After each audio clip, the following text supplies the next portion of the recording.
Faith shoved herself between me and the handsome Korean stranger before I could even answer his question. "Forget her," she laughed, grabbing his hand. "I'm the one you should take home tonight." I watched the man's eyes shift from her forced smile back to me. Calm. Curious. Calculating. 3 weeks later, the same poor man she dumped asked me out, and one day he was sitting inside a mansion while her new man called him sir. And when Faith realized who Kang Tae-won really was, she started vomiting on the spot. Stay till the end, because this betrayal turns into the most satisfying revenge you will ever hear. But before we get there, you need to understand who Faith and I were before any of this happened, because none of it makes sense without that part. We met in our first year of college. Same department, same row of seats, same look on our faces the first week when we both realized the workload was not what either of us had expected. We became friends the way you become friends when you have no choice, thrown together by proximity and shared panic, and then kept being friends long after the panic passed because something real had grown underneath it. For 4 years, Faith and I occupied the same spaces and built completely different lives inside them. I worked. Every spare hour that was not spent in a lecture hall or buried in textbooks went toward making money. I did data entry for a small firm 3 evenings a week. I helped a woman in our neighborhood pack and deliver her small chops every Friday night. I smelled like pepper and groundnut oil most weekends, and I did not care. Every naira I made went into a savings account I had opened in first year with the minimum required deposit. I was not saving toward anything I could name. I was saving because I understood early that the world did not owe me a soft landing and I needed to build my own. Faith was also not idle. She was just investing in a different direction. She invested her time, her beauty, her attention, her entire self into men. Not casually. Strategically. There was always someone.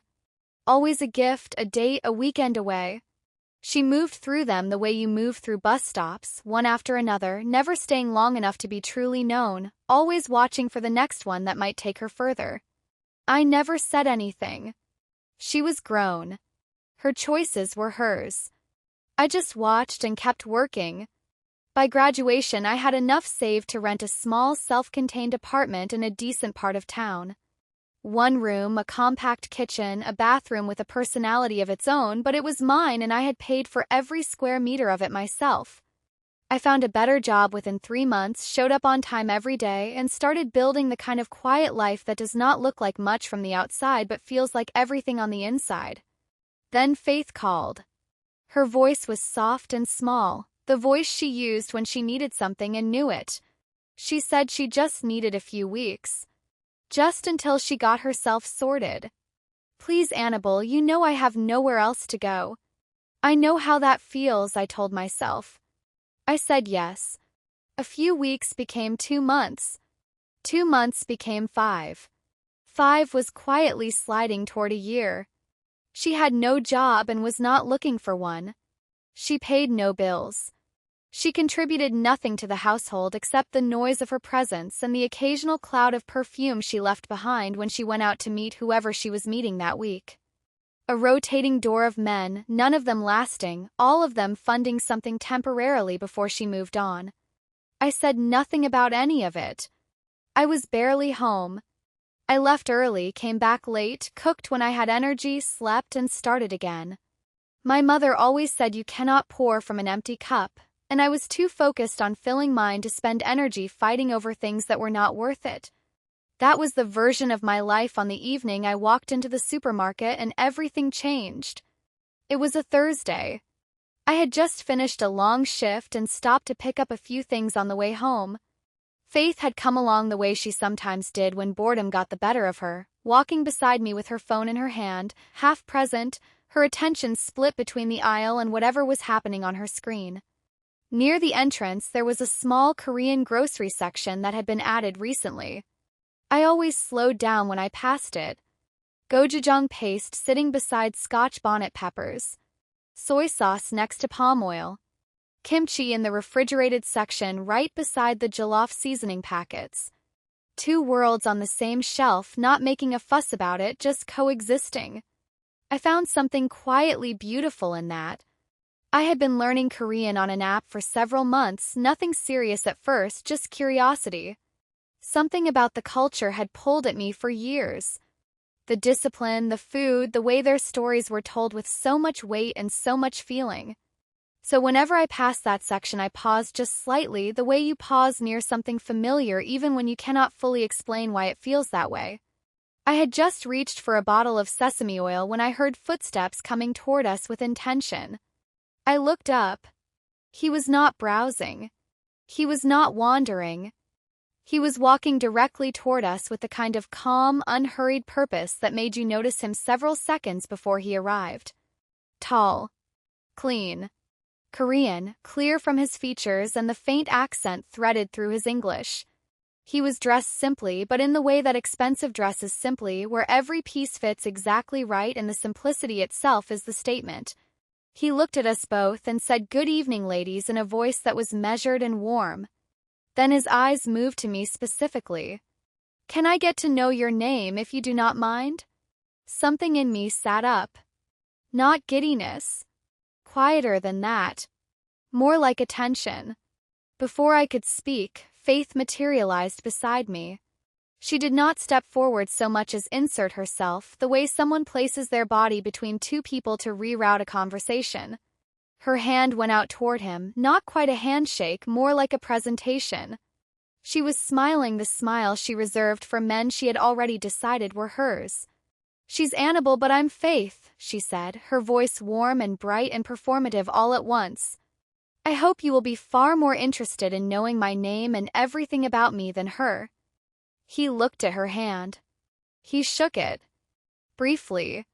Politely. Then his eyes came back to me. "Let me get to know you both," he said.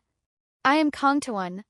I would be happy to be friends with your friend, or let me say both of you for now." Faith laughed like he had said something charmingly naive. "Why be our friend when you can simply be my man? Why all the hassle? I am right here for you. Shall we go on a date now or to your place?" I felt second-hand embarrassment crawl up the back of my neck. I turned to her and said quietly, "Can you stop making yourself cheap? You deserve a man's attention naturally. Not by throwing yourself at him." Her eyes cut to mine. "Stop being a bad friend," she said. "Stop being jealous just because a man wants me for once. Be happy for me." I looked at her for a moment. Then I looked at Tae-won. Then I said, "Really," and walked away toward the next aisle without looking back. I heard her voice rising behind me, getting brighter and louder the way it always did when she had an audience she wanted to hold. I collected the rest of what I needed, went through checkout, and walked home. I slept well that night. I always slept well when I made a decision I was at peace with. He found me at the checkout before I left. He came up beside me and apologized quietly for what had happened. No drama in his voice, no performance. He said he had noticed me first and was sorry the moment had been taken before it could become anything. He asked for my number. I said no. He looked at me, not offended, genuinely curious. I told him I did not need any complications. If he and Faith wanted to pursue something, that was entirely their business. I did not fight over men. I did not fight over anything that was not mine to begin with. I picked up my bag and left. The next morning, Faith was already on the phone with him before I had made my tea. By afternoon, she had arranged a date. By evening, she floated home with that particular glow she got when she believed she had secured something. She sat across from me and talked and talked. She did not ask if I wanted to hear it. She simply talked, the way she always did when she was excited, filling the room with herself. He had arrived in a car that made the neighbors stop walking. Not flashy, but expensive in a way that did not need to announce itself. A driver behind the wheel. A bodyguard standing outside the restaurant while they ate. Table was reserved. The service was attentive. Faith said he had ordered for her in a way that felt like being genuinely taken care of, and she had never felt so chosen in her life. I poured hot water into my mug and listened. She told me she had asked him out directly over the meal. She said she knew what she wanted and had never seen the point in pretending otherwise.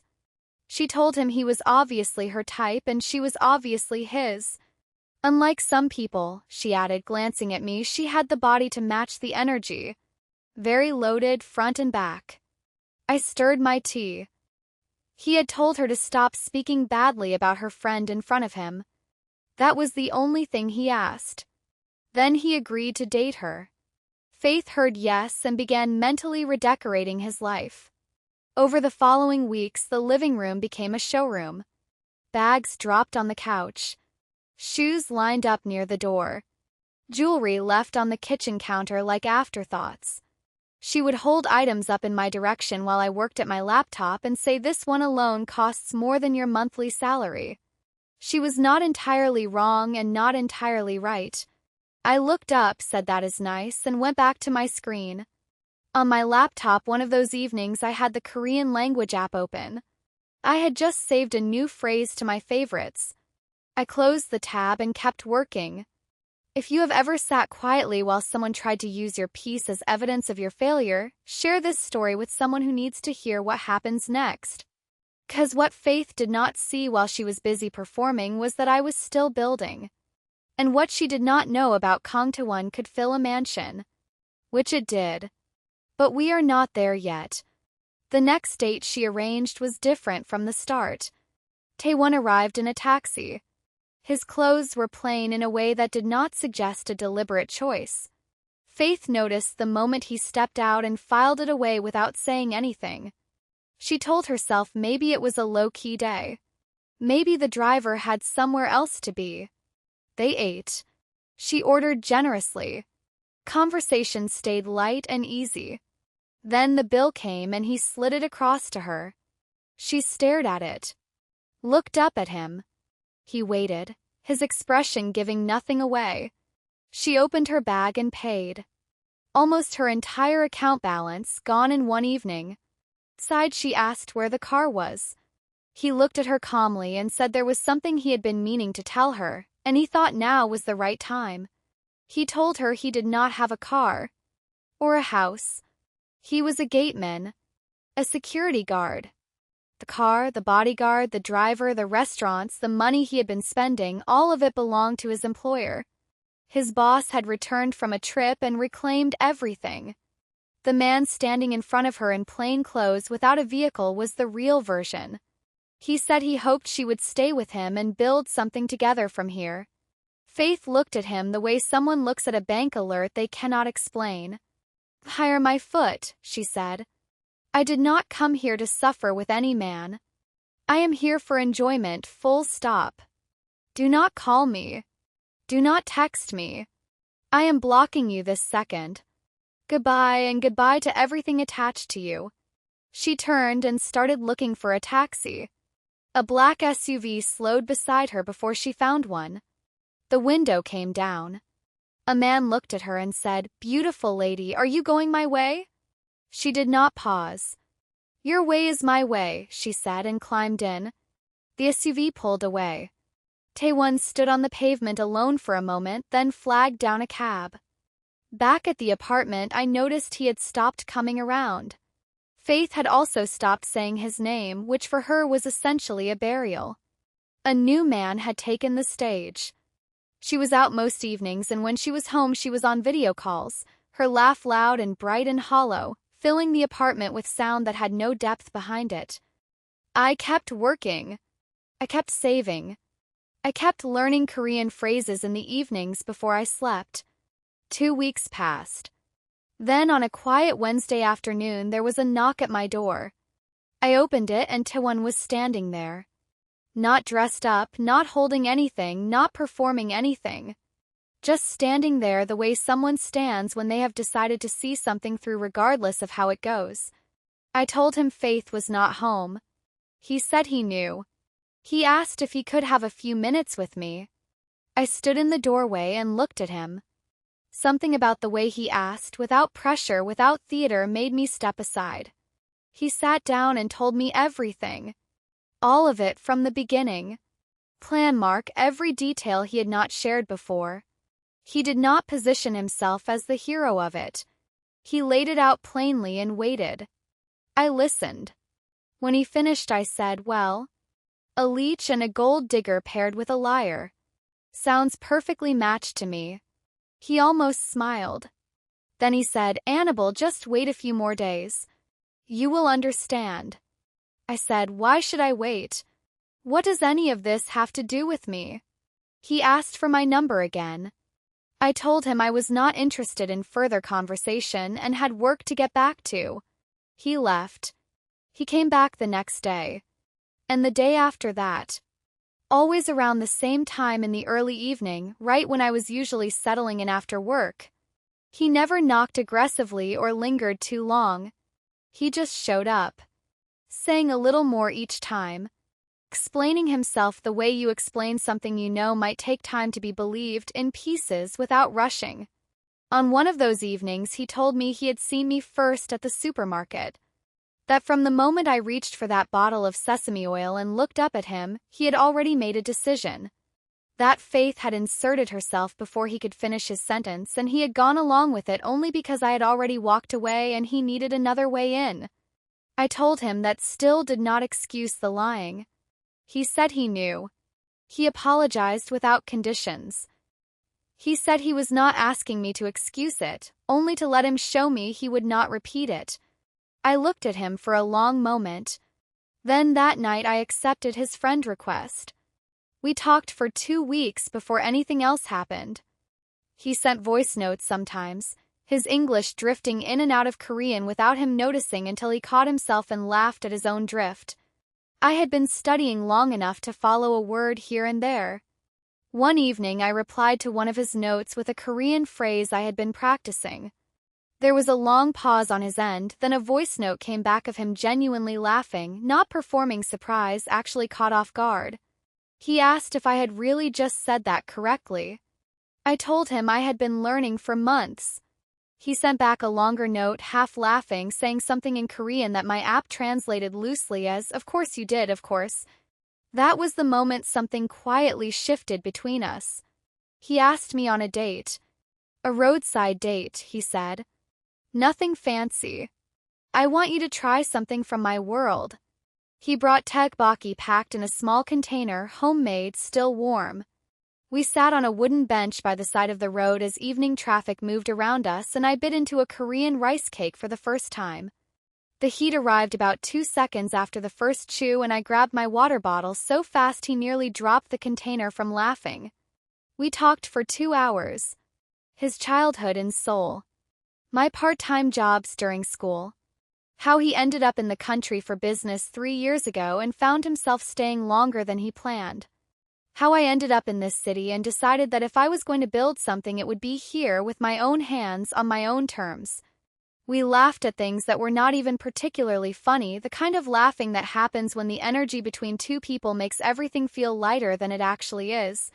He asked me to be his girlfriend before the container was empty. I said I still did not date liars. He said he knew. He said he was asking anyway because he believed he had shown me by now the difference between who he had pretended to be and who he actually was. He apologized one last time, plainly, without drama attached to it. I looked at the empty container. I looked at him. I said yes. The weeks that followed felt like learning a language I had been studying for years finally beginning to speak itself naturally inside me. He corrected my Korean pronunciations with the patience of someone who genuinely enjoyed the process. I cooked jollof one Saturday afternoon, and he sat on the kitchen counter watching with the focused attention of a student who intended to pass. He tried a spoonful before it was ready, and his eyes went wide. I told him to wait. He waited. When it was finally served, he ate in the particular silence that means something, the silence of a person who did not expect to be this moved by food and is not ready to admit it out loud. He brought doenjang jjigae one evening, a Korean fermented soybean paste stew he had made himself in his apartment. I sat across from him at my small table and finished the entire bowl. He watched me set the spoon down with the same expression I imagine I had when he finished my jollof. Two people handing each other pieces of their world and finding that the other person receives them carefully. One evening I was on the couch with my head resting on his lap. a Korean drama playing on the television. I had been watching them for months during my learning journey, and by now I could follow stretches of dialogue without the subtitles. His hand was resting in my hair. The apartment was quiet except for the show. The door opened. Faith walked in, looked at the two of us, and laughed. Not lightly. Kind of laugh designed to land somewhere. She said, "So this is what you have come to." Lying on the couch with a wretched poor gateman, watching his people's nonsense on your television. She shook her head slowly. "I always knew your standards were low, but this confirms it." I did not move. I said nothing. She stood there for a moment waiting for a reaction that was not coming, then walked to her room. Tae-won's jaw had tightened. I reached up and touched his hand without looking away from the screen. He exhaled. His hand relaxed. Later that night, he stepped outside to take a phone call. I watched through the window as he stood in the small courtyard below with his back to me, his posture doing the thing it does when a conversation costs something. He was out there for a long time. When he came back inside, he sat down and was quiet for a moment before speaking. He said his mother had called from Seoul. He said it the way you say something you have been carrying in your chest for a while and have finally decided to set on the table between you and the person you trust most. Someone in his extended family network had heard he was seriously involved with an African woman and had made sure his mother knew. She was not pleased. She told him to come home immediately. She said it was an embarrassment to the family. She said he was throwing away everything they had worked to build for him. She said she had not raised him to come this far and lose himself. The room was very quiet. I sat up slowly. I looked at him and told him I understood. I said family was not something to take lightly, and I would never want to be the reason for a fracture between him and his mother. If he needed to go home truly, I would not hold that against him. I said it and I meant it, even as something in my chest pulled tight while the words left my mouth. He turned and looked at me for a long moment. Then he said, "Anabel, I already told her no." He said it the way he said everything important. Calm. Decided. With no performance wrapped around it.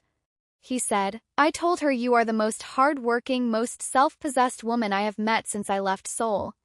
I told her I did not travel this far to let someone else's comfort determine who I choose to love. I told her that if she wants to know the kind of woman her son is building a life with, she is welcome to come here and see for herself." I did not cry. I am not built for easy crying. But something moved in my chest in a way I did not have a word for right away. 'Cause nobody had ever chosen me out loud like that before. Not once in my life had someone looked at the full weight of being with me, seen every cost attached to that choice, and said without hesitation, "I will pay it." I thought about that for a long time after he left that night. If you know what it feels like to be with someone who chose you when the easier road was right there in front of them, share this story. 'Cause what came next is the part nobody watching from the outside could have predicted. He called me the next morning and told me to get dressed. He was taking me somewhere. We drove through a part of the city I rarely visited. The houses got larger as the road got quieter. High walls, electronic gates, the kind of trees that are planted deliberately rather than ones that simply grew. We turned into a street and slowed in front of a compound that stopped my thoughts mid-sentence. A mansion. That was the only word for it. 2 luxurious cars sat in the driveway catching the morning light. Domestic staff moved in and out of the main building. The garden between the gate and the front door was the kind someone tends every single day. I asked him where we were. He said, "Just watch." The gateman opened without being asked. We walked through the garden and into the house. The living room was large and cool, white sofas, a wide flat screen, fresh flowers on a side table, the kind of interior that has been put together slowly and deliberately rather than all at once. Everything in it carried the kind of expensive that does not need to announce itself. On one of those white sofas sat Faith. And beside her, his arm around her shoulders, her legs tucked under her like a woman who had decided she was finally home, was the man from the SUV. They were watching television. Comfortable. Settled. We walked in. The man from the SUV looked up. Then he was on his feet so fast the remote hit the floor. He stood straight, shoulders back, and said, "Welcome, sir." Faith turned. Her eyes moved from Tae-won's face to the man beside her. Then back to Tae-won. The smile she had been wearing dissolved so completely and so quickly it was like watching something spill and spread across the floor. She asked her man, "Why are you calling him sir?" He said through his teeth, "Can you please stop talking before you get me dismissed?" Tae-won sat down and gestured for me to take the seat beside him. I stayed on my feet. I told him I needed an explanation before I sat anywhere in this house. He nodded. He said, "Mark has been my staff for 3 years. Loyal, capable, does exactly what I ask." Exactly. He looked at me directly. He said, "At the supermarket that evening, I saw you first. I had decided to speak to you before I had taken 3 steps in your direction. Your friend placed herself between us before I could finish, and I let it happen because I needed to see clearly what I was dealing with. I needed to understand who she was. I also needed to understand from a distance who you were." He paused. Everything that followed was a test. Cars, the bodyguard, the driver, the restaurants. All mine. The reveal at the roadside was the point. I needed to see whether she would stay when the wealth disappeared. I needed to see whether she valued the man or the image.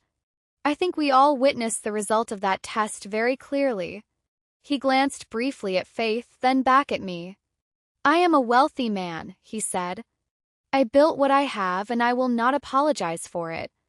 But I have watched what money does to certain people long enough to know I do not want to spend my life being someone's destination rather than their choice. I want a woman with her own foundation. A woman who knows her worth without needing a man's account balance to confirm it for her. A woman who could be the mother of my children and mean every part of that responsibility. Not someone performing the role while waiting for access to a lifestyle." He looked at me with something in his eyes that was not performance and was not strategy. "You, Anabel, were always the choice," he said. "From the very first second. Everything else was me clearing the path between us." The room was silent. Then Faith began to cry. Not quietly. The kind of crying that builds from somewhere deep and takes over the whole body. Her shoulders shook. Her breath came in broken pieces. The man beside her, Mark, had shifted almost imperceptibly away on the sofa, a small movement that contained an enormous amount of information. She pressed her hand to her mouth. Her body lurched forward and she vomited. Right there on the white tile floor of a mansion that had never had anything to do with her, that she had believed was the beginning of everything she had spent her whole life chasing. Nobody moved for a moment. Then someone said what we were all already thinking, quietly, and the room went even stiller than before. Faith was pregnant. For Mark. The gateman. Tae-won stood and straightened his jacket. He looked at me and said, "Shall we?" He drove us to a restaurant I did not recognize. When we walked in, I understood immediately why. The entire floor had been booked. No other diners. Candles on every table, white linens, flowers, soft music low enough to speak over. A single table in the center set for 2. I stopped walking. He was already on one knee before I fully processed what was happening. The ring caught the candlelight and held it. He said, "Anabel, I did not need a test to know what kind of woman you are. I needed you to see what kind of man I was. All of me. The man who arrived in a taxi and the man who owns the car. The man whose mother called from Seoul and said come home, and the man who said no and stayed. I needed to know you could hold every version of me without flinching. You held all of it. So I am asking you now, in a room I emptied specifically for this moment, in a city far from where I was born but closer than anywhere else has ever felt, will you be mine properly?" I looked at him on that floor. I thought about a Thursday evening in a supermarket and a bottle of sesame oil. I thought about tteokbokki on a roadside bench and water grabbed too fast and his laugh when I reached for it. I thought about Korean phrases practiced alone in the dark. I thought about the night his phone call from Seoul lasted too long and he came back inside quiet, and then chose me anyway, out loud without being asked. I said yes. He slid the ring onto my finger and stood and held my face with both hands and kissed me in the middle of that empty restaurant with nobody watching and nothing left to perform for. 'Cause there was nothing left to prove. Not to anyone. We drove home slowly, his hand resting on mine on the center console. The city moving past the windows like it was giving us room to breathe. He played a song I half recognized from one of the dramas we had watched together, and I hummed a few bars without thinking. He glanced at me with the expression of a man who has arrived somewhere he did not know he was looking for until he found it. I got home and walked into my apartment. Faith was inside. Sitting on the edge of the couch the way you sit when everything you believed was solid turns out to have been a surface you were never truly standing on. Her eyes were swollen. Her hands were in her lap. She looked smaller than I had seen her look in years. I stood in the doorway for a moment and looked at her. Then I said, "Please have your things packed and be out by morning." Not loudly. Not with heat behind it. Just the plain truth of a decision that had been a long time coming. She opened her mouth. I walked to my room and closed the door. I sat on the edge of my bed and looked at the ring on my hand. I sat with it for a while, the weight of it, the realness of it, the simple, undeniable fact of it. I thought about every morning I had left this apartment early while she was still asleep. Every night I had come home to the smell of someone else's perfume and cooked my own food and sat at my own laptop and kept building anyway. Every moment I had chosen to stay quiet instead of making myself small.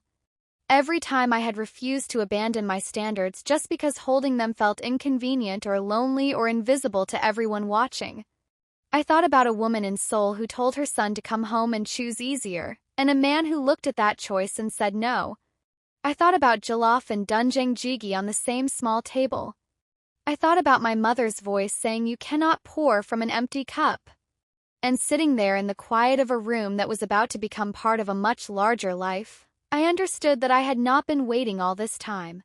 I had been filling. Every late shift, every naira saved, every phrase learned alone in the dark, every moment of dignity held tightly when letting it go would have been so much easier. I had been filling my cup so completely and so carefully that when the right person finally arrived, there was more than enough to offer him. There was a whole life ready to be shared. And if this story found you in your quiet season, still working, still choosing yourself, still holding your standards when everything around you is telling you to lower them, I want you to know that the cup you are filling right now is not going to waste. Share this with someone who is still in that season and needs to be reminded today. Because your Kang Tae-won may not look like you expected. He may arrive without fanfare, without the right car, without the timing you planned for. But he will recognize you the moment he sees you. 'Cause you never stopped being worth recognizing. And this time, unlike Faith, you will be ready. Share your thought in the comment. Do you think Faith get what she deserves, or Anabel should have let her keep staying in her apartment?